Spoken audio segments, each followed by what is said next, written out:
Friends, आप में से बहुत से लोग इस बाइक में एक प्रॉब्लम से परेशान रहते हैं और वो प्रॉब्लम है टाइमिंग चेन की प्रॉब्लम। जब भी कभी आपकी गाड़ी में टाइमिंग चेन की आवाज़ आती है तो आप ओरिजिनल न्यू टाइमिंग चेन लगा देते हैं, लेकिन कुछ ही किलोमीटर्स चलाने के बाद जो है वो फिर से उसमें टाइमिंग चेन की आवाज़ आने लगती है। तो इस प्रॉब्लम से मैं भी बहुत परेशान हुआ था। तो बाद में मैंने क्या किया, इसमें नई टाइमिंग चेन किट इंस्टॉल करी, जिसकी वजह से ये प्रॉब्लम सॉल्व हो गई। तो आज इस वीडियो में मैं आपको बताऊंगा कि आपको कौन सी टाइमिंग चेन किट यूज़ करनी चाहिए अपनी पल्सर 135 LS में, क्योंकि मैं भी इसको यूज़ कर रहा हूँ और इसको 30,000 किलोमीटर्स हो चुके हैं। तो मैंने सोचा कि क्यों ना इस पर एक वीडियो शूट किया जाए। तो आप इस वीडियो को ध्यान से देखिएगा। तो फ्रेंड्स, मैंने एक लिस्ट बनाई है जिसमें ओल्डर टाइमिंग चेन और न्यूअर टाइमिंग चेन के बीच में कंपैरिजन दिखाया है। इसमें देखिए, इधर पे लिखा है नेम ऑफ पार्ट्स। जितने भी पार्ट्स टाइमिंग चेन किट में आते हैं वो सब मेंशन किए गए हैं इधर। और ये ओल्डर टाइमिंग चेन है और यहाँ पे न्यूअर टाइमिंग चेन है। तो जो न्यूअर टाइमिंग चेन है, ये इसके बारे में मैं आपको बता दूं कि ये सबसे पहले पल्सर 135 BS3 एक्सपोर्ट मॉडल जो था 2013 मॉडल, तो उसमें इंट्रोड्यूस की गई थी 2013 में। उसके बाद ये डिस्कवर 125 ST एक्सपोर्ट मॉडल में आई। फिर उसके बाद डिस्कवर 100M में, 125M, 110 जो कि 2018 में लॉन्च हुआ था, 125 UG डिस्कवर जो कि 2018 में आया था, और पल्सर 135 BS4। इन मॉडल्स में ये न्यूअर वाली टाइमिंग चेन आती है। बाकी जो ओल्डर मॉडल्स हैं उनमें सब में वही पुरानी वाली टाइमिंग चेन आती है, जिसके बारे में मैं अभी मेंशन करने जा रहा हूँ। अब देखिए इसमें यहाँ पे टाइमिंग चेन, तो देखिए टाइमिंग चेन जो पुरानी वाली आती थी वो कैसी आती थी, जैसे आप अपनी स्क्रीन पे देख सकते हैं 8 शेप वाले, ये जो इसकी जो लिंक प्लेट्स हैं वो आप देख रहे हैं 8 शेप की है। ठीक है, इस टाइप की जो है टाइमिंग चेन आया करती थी। तो ये काफ़ी पतली होती थी टाइमिंग चेन, इसके लिंक्स काफ़ी पतले होते थे। इसकी वजह से लोगों को शिकायत होती थी कि ये टाइमिंग चेन जल्दी स्ट्रेच हो जाती है।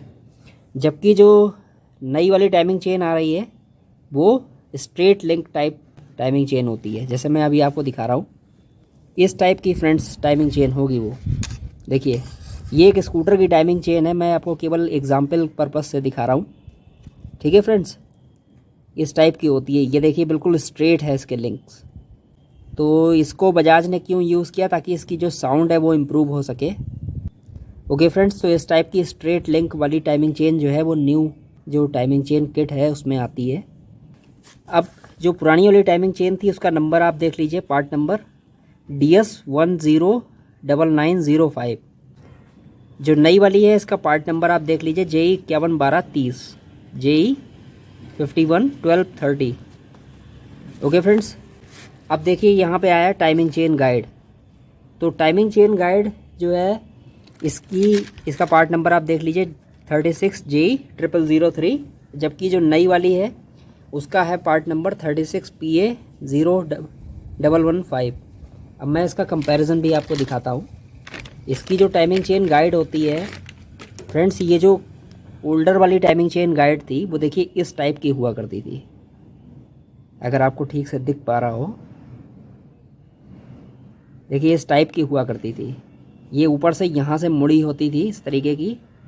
और देखिए ये यहाँ पे बिल्कुल फ्लैट हुआ करती थी। जैसे जैसे टाइमिंग चेन इस पर चलती थी तो क्या होता था, टाइमिंग चेन की ये जो प्लेट्स होती हैं, मैं भी आपको दिखा रहा हूँ, ये प्लेट, ये हिस्सा जो है, ये जो हिस्सा होता था ये इससे टच होता था और टच होने के बाद इसमें लाइन बन जाती थी। ओके फ्रेंड्स, यहाँ पे इसमें जो है टाइमिंग चेन टेंशनर यहाँ पे टच होता है। तो ये थी पुरानी वाली टाइमिंग चेन गाइड। और आप देख लीजिए इसकी नई वाली जो टाइमिंग चेन गाइड है वो किस तरीके की होती है। ये भी देखिए स्ट्रेट टाइप होती है।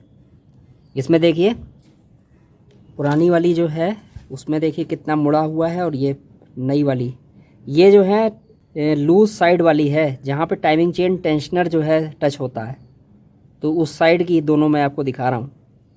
पुरानी वाली में क्या होता था कि ये जो लिंक प्लेट है ये इसमें टच होती थी, यहाँ पे ऐसे। तो इसमें क्या होता था, फ्रिक्शन रहता था अच्छा खासा, इस तरीके से ये टच होती थी। देखिए फ्रेंड्स, ये जो नई वाली टाइमिंग चेन गाइड है इसमें क्या है कि देखिए यहाँ पे लाइन बनी है। अब ये लाइन जो है वो इस टाइमिंग चेन कि ये जो बीच वाला हिस्सा है, जो लिंक है ये बीच का, इसको टच करेगी। देखिए इस तरीके से यहाँ पे टच होगी बीच वाले हिस्से पे, क्योंकि बीच वाला जो हिस्सा होता है ना, ये इसमें धार नहीं होती है। बाकी ये जो लिंक प्लेट्स होती हैं इनमें काफ़ी धार होती है। तो इनका आइडिया क्या था कि बीच में इसको बीच में टच होगी तो इससे क्या होगा, फ्रिक्शन कम से कम रहेगा और ये टाइमिंग चेन गाइड जल्दी ख़राब नहीं होगी, ना टाइमिंग चेन जल्दी ख़राब होगी। और आपको पता ही है कि बीच वाले हिस्से में जो है ऑयल भी अच्छा खासा होता है टाइमिंग चेन के, तो इस वजह से ये वाली जो टाइमिंग चेन गाइड है ये जल्दी ख़राब भी नहीं होती है। अब मैं आपको दिखाता हूँ इसकी टाइटर साइड। टाइटर साइड मतलब जो साइलेंसर की तरफ जो टाइमिंग चेन गाइड होती है वो किस तरीके की होती है। देखिए ये नीचे से देखिए कितनी ज़्यादा मोटी है। इसमें देखिए यहाँ पे बीच में यहाँ पे भी लाइन है और ये यहाँ से मोटी है। ओके फ्रेंड्स, जबकि जो पहले वाली थी वो मेरे पास इस समय है नहीं, वो कहीं गायब हो गई, नहीं तो मैं आपको दिखाता। जो पहले वाली टाइमिंग चेन गाइड थी टाइटर साइड वाली, तो उसमें क्या होता था, यहाँ से बहुत पतला होता था ये टाइमिंग चेन गाइड।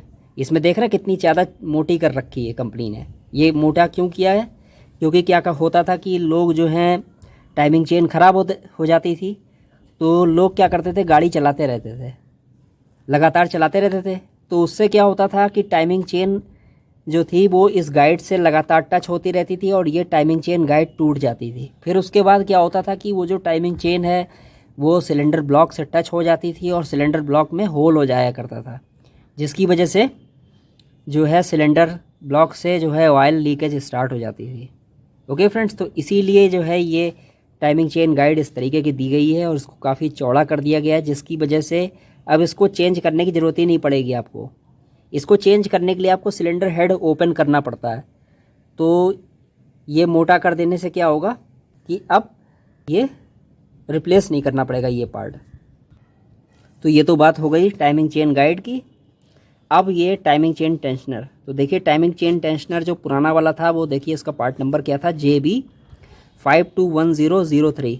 ये कौन सा है, सिल्वर वाला, जो सिल्वर इंजन पहले आया करता था पल्सर 135 में, तो उसका ये पार्ट नंबर है ऊपर वाला। और ये जो देखिए नीचे है JA 521017।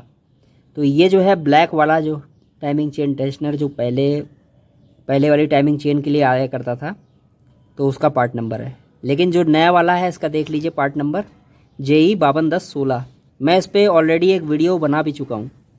ओके फ्रेंड्स, आप देख सकते हैं उस वीडियो को, डिस्क्रिप्शन में मैंने उसका लिंक दे दिया है। दोनों में क्या डिफरेंस है ये मैंने उस वीडियो में बताया है। इसके बाद अब आपको क्या चीज़ चेंज करनी है, कैमशाफ्ट स्प्रोकेट। कैमशाफ्ट स्प्रोकेट क्या होता है फ्रेंड्स, ये होती है कैमशाफ्ट स्प्रोकेट।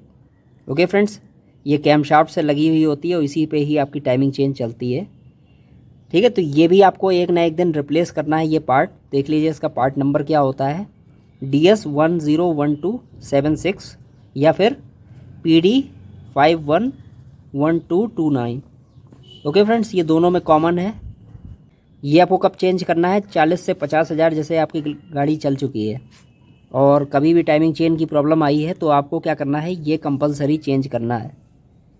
ओके फ्रेंड्स, इसमें क्या प्रॉब्लम आती है, ये चीज़ जो अंदर की ये चीज़ जो देख रहे हैं आप, ये गड्ढा जो आप देख रहे हैं, ये जो है कम हो जाता है, मतलब घिस जाता है ये। तो इसकी वजह से भी टाइमिंग चेन की आवाज़ रहती है, टाइमिंग चेन जो है उतना टाइट नहीं हो पाएगी। आपको पता ही है कि टाइमिंग चेन टेंशनर जो है वो एक लिमिट तक बस टाइट करता है। जितना ज़्यादा वो खुलता चला जाएगा टाइमिंग चेन टेंशनर, उतना उसकी स्ट्रेंथ कम होती चली जाएगी, क्योंकि इसमें स्प्रिंग वाली टेंशन होती है टाइमिंग चेन टेंशनर में। तो इसीलिए मैं आपको बता रहा हूँ कि ये सब चीज़ों का आपको ध्यान रखना है। इसके बाद आता है क्रैंक शाफ्ट वाला स्प्रॉकेट। तो क्रैंक शाफ्ट वाले स्प्रॉकेट का पार्ट नंबर आप देख लीजिए क्या है, JD531003। ये दोनों में कॉमन है। ये आपको कब चेंज करना है, जब आपकी गाड़ी में क्रैंक रिपेयर हो रही है तो आपको कंपलसरी ये चेंज करा देना है। ज़्यादा महंगा नहीं आता है। ये वाला स्प्रॉकेट है, ये इस समय शायद 50 रुपये के आसपास है। जब मैंने इसको चेंज किया था तब ये शायद 36 रुपीज़ के आसपास आया करता था। लेकिन ये जो क्रैंक वाला स्प्रॉकेट है ये आपको ऐसे ही पड़ेगा 100 से 150 रुपये तक का।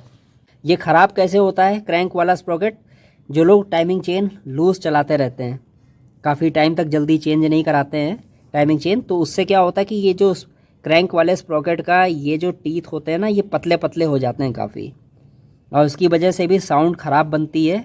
और अगर आप सर्विस सेंटर पे जाओगे तो आसानी से मिलेगा भी नहीं। ठीक है, तो ये पार्ट आपको ऑर्डर कराना पड़ेगा जब भी कभी आपकी क्रैंक रिपेयर हो रही है। अब फ्रेंड्स आपके कुछ क्वेश्चंस ले लेते हैं। तो सबसे पहला क्वेश्चन जो है वो ये है कि क्या स्ट्रेट लिंक वाली टाइमिंग चेन फिट करने से कोई दिक्कत तो नहीं होगी? तो फ्रेंड्स कोई दिक्कत नहीं होगी। ये बनाई गई है 4 वाल्व हेड वाले जो बाइक्स हैं उनके लिए स्पेशली बनाई गई है ये टाइमिंग चेन, और ये 94 लिंक्स की होती है। जो पुरानी वाली थी वो भी 94 लिंक की थी और नई वाली भी 94 लिंक की है, तो कोई भी दिक्कत नहीं होगी फ्रेंड्स। जो आपसे ये कह रहा है कि इसमें कोई प्रॉब्लम आ जाएगी, तो ऐसा कुछ नहीं है। मैं इसको ऑलरेडी यूज़ कर रहा हूँ, एक भी इसमें प्रॉब्लम नहीं आई आज तक। नेक्स्ट क्वेश्चन, ये जो नई वाली टाइमिंग चेन है ये कहीं मिल नहीं रही है इस टाइप की, तो क्या मैं होंडा शाइन की टाइमिंग चेन लगा सकता हूँ? तो देखिए फ्रेंड्स, अगर होंडा शाइन में नॉर्मल टाइमिंग चेन आती है 94 लिंक्स की तो आप उसे लगा सकते हैं, लेकिन मैं आपको बता दूं कि जो बात ओरिजिनल पार्ट्स में होती है वो किसी दूसरे पार्ट में आपको नहीं मिलेगी, क्योंकि वो जो होंडा शाइन वाली टाइमिंग चेन है वो 2 वाल्व के हिसाब से होगी और ये जो है 4 वाल्व के हिसाब से है, तो हो सकता है कोई ना कोई डिफरेंस उसमें रिलायबिलिटी में आपको मिल जाए। ओके फ्रेंड्स, तो मैं तो यही कहूँगा कि आप ओरिजिनल बजाज की टाइमिंग चेन इसमें इंस्टॉल कीजिए। नेक्स्ट क्वेश्चन, क्या पल्सर 135 में साइलेंट टाइमिंग चेन लगाई जा सकती है? तो फ्रेंड्स मैं आपको बता दूं कि साइलेंट टाइमिंग चेन आप पल्सर 135 में नहीं लगा सकते। क्यों नहीं लगा सकते वो मैं भी आपको दिखाता हूं। देखिए फ्रेंड्स, ये है नॉर्मल वाली टाइमिंग चेन, इसे बुश टाइप टाइमिंग चेन बोलते हैं। अब इसमें 2 तरीके के शेप आते हैं, जैसा मैंने ये आपको दिखाया, एक 8 शेप वाली और एक ये स्ट्रेट लिंक वाली। जैसे ये स्ट्रेट लिंक वाली है। अब देखिए फ्रेंड्स, ये होती है साइलेंट वाली टाइमिंग चेन। देखिए इस तरीके की होती है। ठीक है, इसमें यहाँ पे देखिए ये इस तरीके के गड्ढे हैं, इस तरीके, और देखिए यहाँ पे ऑयल फिल रहता है। तो इसमें आप देख रहे हैं कि ये जो है एक ख़ास तरीके के स्प्रॉकेट्स पे चलती है, वो भी मैं दिखाता हूँ। जैसे ये वाला है, देखिए नॉर्मल पल्सर 135 का स्प्रॉकेट, तो इसमें देखिए यहाँ पे हर एक टीथ के बीच में गैप देखो कितना ज़्यादा है। जबकि देखिए ये जो साइलेंट वाला स्प्रॉकेट होता है इसमें देखिए गैप कितना कम है।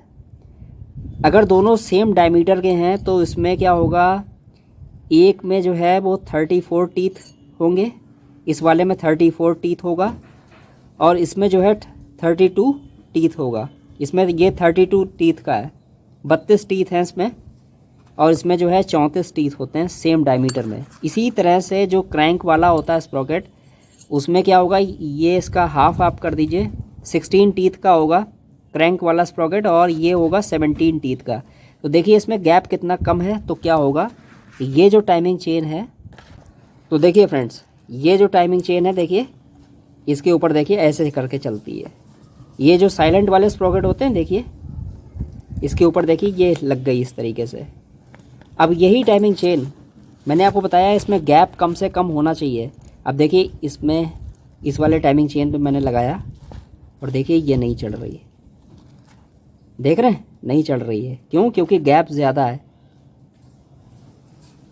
देख रहे हैं फ्रेंड्स, ये देखिए यहाँ से टकरा रहा है इस जगह से ये। तो इसमें जो है गैप कम से कम होना चाहिए साइलेंट वाली टाइमिंग चेन में। जबकि जो मैं आपको बता रहा हूँ ये वाला साइलेंट वाले स्प्रॉकेट होते हैं, इसमें आप तीनों तरीके की टाइमिंग चेन लगा सकते हो। देखो भी आपको दिखाते हैं, ये देखिए इनमें आप तीनों तरीके की टाइमिंग चेन लगा सकते हो, कोई दिक्कत नहीं होगी। लेकिन ये जो नॉर्मल वाले स्प्रॉकेट होते हैं, जैसा कि आप ये देख रहे हैं, इसमें आप केवल बुश टाइप टाइमिंग चेन ही चला पाओगे, तो इसमें आप साइलेंट टाइमिंग चेन नहीं चला पाओगे।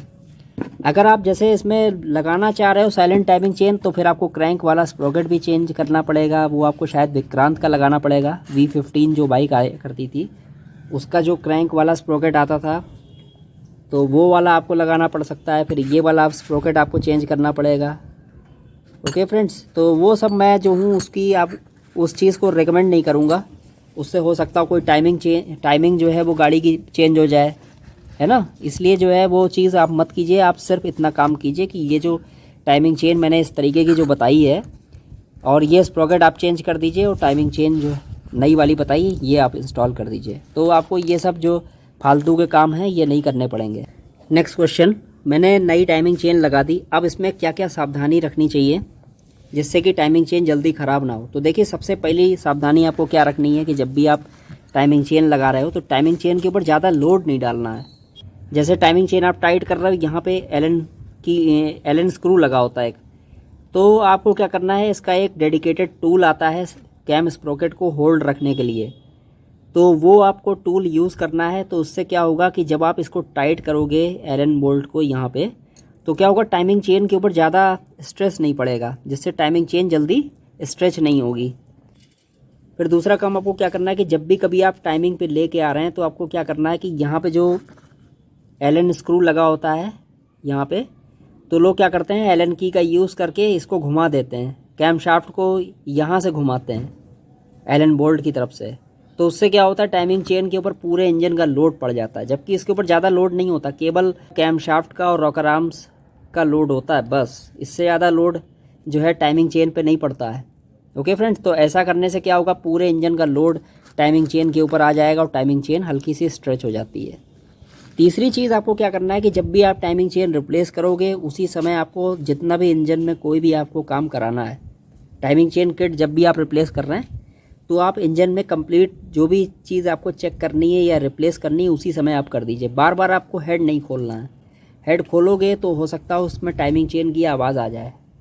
ओके फ्रेंड्स, तो ये 3 चीज़ें आपको ध्यान में रखनी है, तो आप देखोगे कि जल्दी टाइमिंग चेन में कोई दिक्कत नहीं आ रही है। नेक्स्ट क्वेश्चन, मैंने टाइमिंग चेन नई रिप्लेस कर दी, इसके साथ साथ ये टाइमिंग चेन गाइड नई डाल दी, फिर इसमें टाइमिंग चेन टेंशनर, स्प्रॉकेट, ये सब चीज़ें चेंज कर दी, उसके बावजूद जो है इंजन से टाइमिंग चेन की आवाज़ आ रही है। तो ऐसा कैसे? तो मैं आपको बता दूं कि वो टाइमिंग चेन की आवाज़ नहीं है, वो किसी और चीज़ की आवाज़ है। हो सकता हो इंजन में कोई प्रॉब्लम हो या ट्यूनिंग आपकी गाड़ी के इंजन में गड़बड़ कर रखी हो, जिसकी वजह से जो है उसमें टाइमिंग चेन की प्रॉब्लम, टाइमिंग चेन की जैसे जो है साउंड आ रही है। तो ऐसे में आपको क्या करना है, प्रॉपर उसका डायग्नोस कराना है उस प्रॉब्लम को, और उसके बाद ही कोई पार्ट आपको रिप्लेस करना है। फालतू में जो है वो ज़रा सी आवाज़ के पीछे आप जो है टाइमिंग चेन उसकी चेंज ना कर दें। तो यही आपको इस वीडियो में बताना था, यही आपके कुछ क्वेश्चंस थे। और इसी के साथ friends, thanks for watching my video.